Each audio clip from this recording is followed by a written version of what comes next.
Good morning, and welcome back to a very cold farm. This is the first time the chickens' waters have been frozen over, so it's definitely getting to be time to be thinking of alternatives. In fact, you can see over here where the hose overflows a bit. I've got some very interesting ice formations. So I think my time with the hose is just about done. But what I need to deal with this morning, yesterday was an incredibly busy day running all over central New York. I was all the way out to Ithaca. I went down to Oxford. I went out to Cooperstown. So all over the place. And the reason I went to Ithaca was to pick up my trees. So let me show you what I got.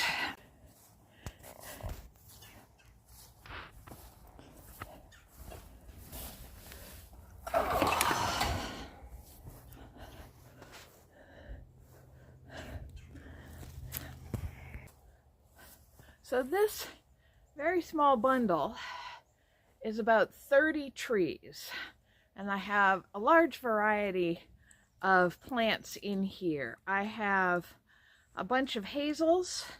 I have, I'm not sure what that is. I have a couple of pawpaws. I have Nanking cherries. I have elderberry. That's probably what this is. I have river locust. There's something else. What else did I have? Oh, I have northern pecans, which is a pecan variety that actually does very well up here in the north. And it is, as already mentioned, it's November. It's freaking cold. So my time is limited on getting these in the ground. So I need to be planting stuff fairly quickly. Some of it I want to give a lot more care to, because they're a little more valuable, like the northern pecans, like the pawpaws. I do want to properly compost and mulch them and fence them.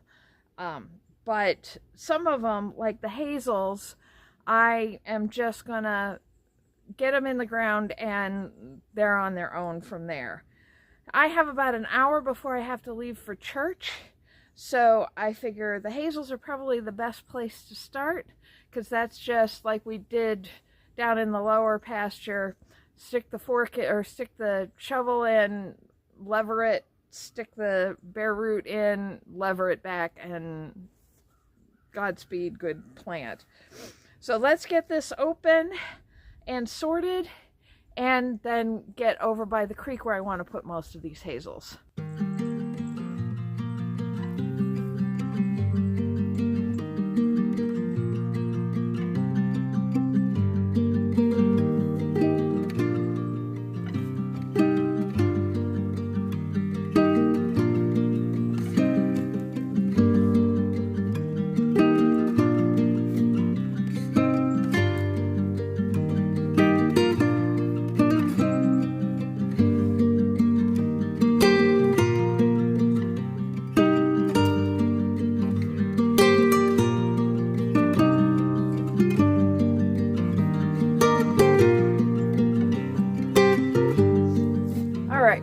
So the elderberries are going to go along the edge of the embankment there. Reminder what I've got in the stack.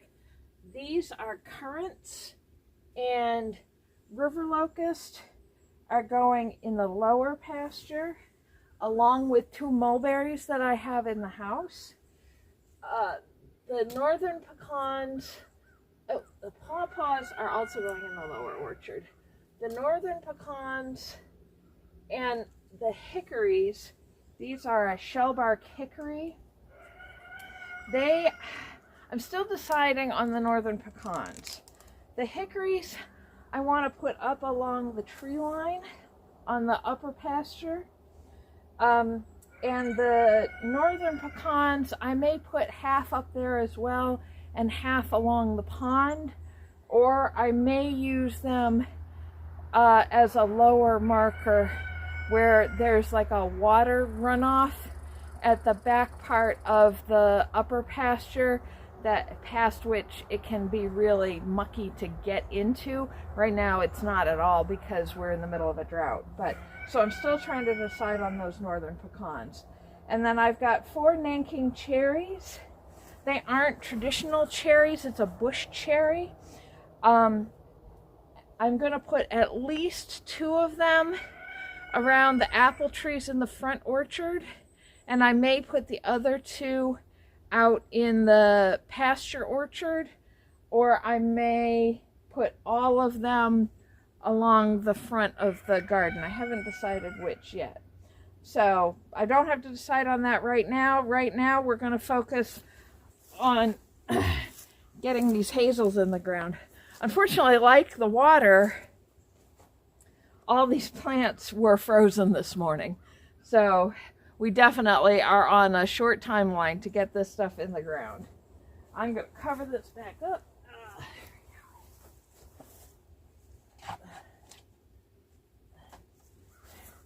And grab my shovel and let's get up and put these in the ground.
Wasn't too bad.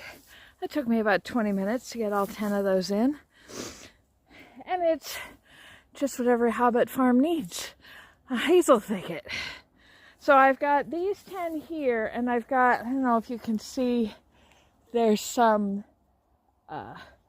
protective nets on that side where, and there's one, whoop, over there, that way. Those are ones that I put in the spring, and they don't look so great. So I'm hoping that they just needed time to get their roots established, and in the spring they'll take off. And if not, I'll replace them. These 10 were about $100, which isn't bad. I get all of my trees, all of these kinds of trees, from Edible Acres over in Ithaca. You can check out their website at edibleacres.com. And Sean does a great YouTube channel where I've learned a lot about planting and growing trees and food forestry and all that sort of stuff that you hear me pretending like I know anything about when I'm talking on here. And he's been a great resource. Just talking to him yesterday, I got a bunch of information that I need for what I'm going to plant in the spring. So it's an ongoing process, and that's how it should be, and that's fine. I was pointing out earlier, I thought I had blocked the deer from coming through here, because you can see I did kind of a rough dead hedge here last winter by cutting down a bunch of multiflora rose and just piling it up there to keep the deer from cutting across the creek. But they found a different place to go through, and I haven't seen any deer this year up here. I've seen them down in the lower pasture, and I don't mind if they're in the lower pasture. I just don't want them getting into my trees in my garden. So I got to decide what I'm going to do about that. I had hoped that the smell of the dogs was going to keep them away, but apparently not. All right, I've got to get back to the house and get ready for church, and I will see you this afternoon, and we'll see which of those other plants we can get in the ground.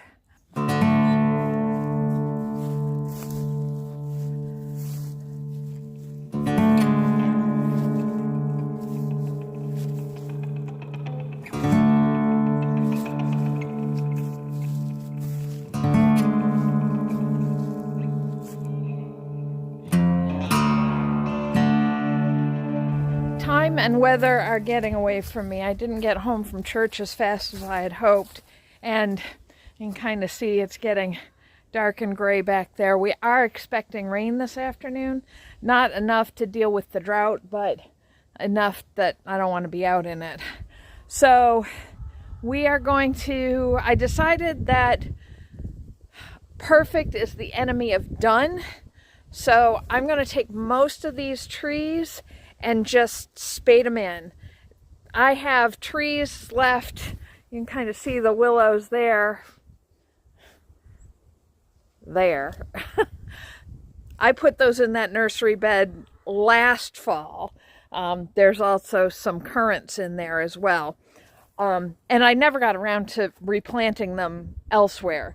So rather than have that happen again, I'm just going to take everything out where it's supposed to be. I'm going to spade it in. I'll mark it so I don't mow it accidentally. And then as time and weather allows, I'll come back out and mulch it and fence it and all of that. But I got to get these in the ground today. So I'm going to grab the mower and let's get started.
right. So, of course, I forgot to start the camera when I was doing the plants in the orchard. Typical. Everything's in, and I actually got 7 northern pecans, so I got an extra in there, so that's good. So the pasture orchard is now interplanted with currants and 2 Nanking cherries, which I think I managed to put both of them right next to each other, because when you hurry, you do things like that. It's fine. It won't hurt anything. The plan is, theoretically, these trees are in rows.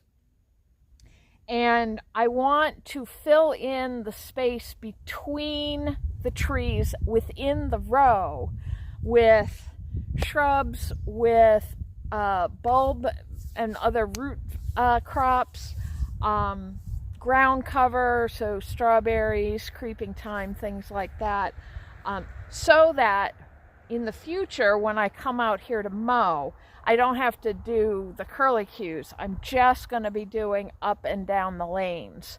And I'm keeping this lane open because more orchard is going to go in this section and in that section. Now, I've got the pecans in a line.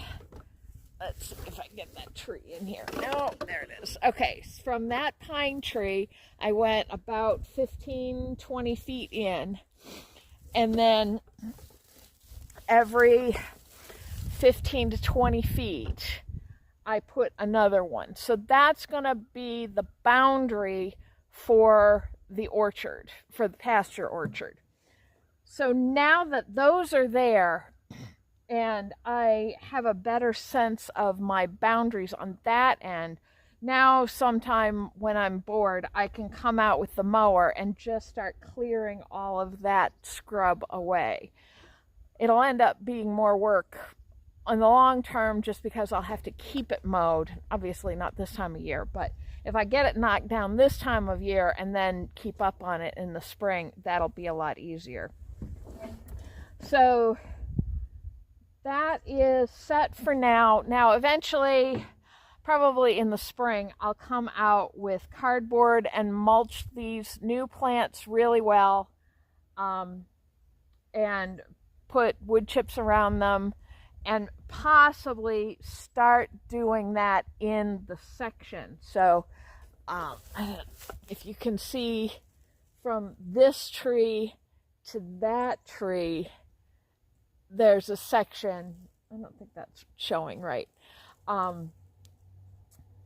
So that the grass in between where I've got one of the currants, I want to mulch all of that down, kill it off, and then again put those other herbaceous plants in there, and I could put vegetables in there. I could put carrots or beets or whatever in there, and those would be great because it'll start loosening up that soil. You could see as I was going through how bad the rocks were, especially for the hickories that I put up on the hill. Oh my gosh, I could not put a shovel in without hitting a rock. So, but that section, it looked like there had been a number of trees there and somebody had come through and cleared them out, whether they were deadfalls, damaged, whatever, but there were little piles of logs scattered around. So I'll be glad if those hickories take and start filling some of that in. Again, I didn't get around to it this summer. Next summer, I'm going to have some extra help on the property, not Josh and Avery. And I really want to do a transect of the hill here just to get a better sense of what trees do I have, where are they. Like, again, I won't be able to tap maple syrup this year just because I'm not sure which are the maple trees, and I'm not good at identifying just from bark. So, but that's a next year project. There's also a lot of dead wood in here that I'd love to collect and get into storage for the fire for the winter. It is starting to drizzle, so I'm going to get indoors. I've got about half an hour till my next appointment. So thanks for coming along for what I managed to film today. it's going to be a busy week because next week starts a whole new adventure. So I hope you'll come along and see what we get up to. Have a good night, everybody.